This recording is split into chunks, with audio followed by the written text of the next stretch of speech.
السلام عليكم ورحمة الله. رسالة من عاشق الزمالك للندل.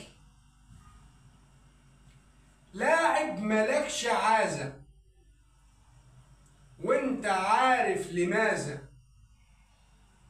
ما تمرش فيك العشرة علشان طلعت قشرة.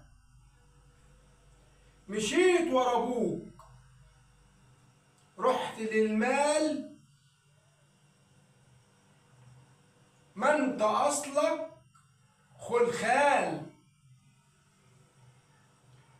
ما يفرقش معاك لا عم ولا خال، تلدغ زي العقرب وتمشي في الصحراء وتعدي جبال.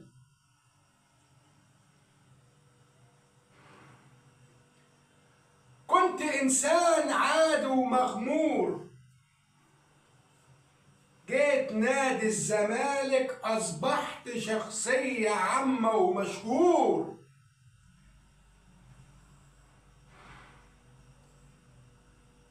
بعت الغالي بالرخيص،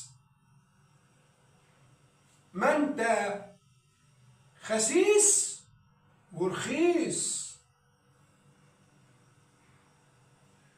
ويجي عليك الوقت وتقلش على الجماهير اللي شهرتك،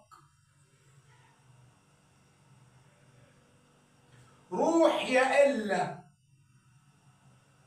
وتحرم عليا محبتك.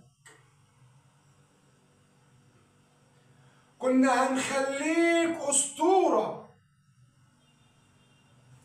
طلعت ما تستقلش حتى تبقى عصفورة.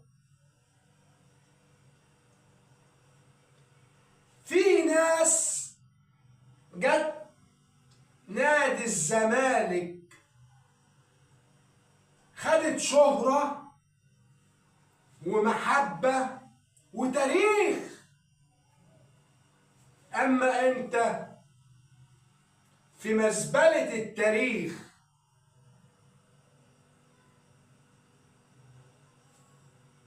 يا ندل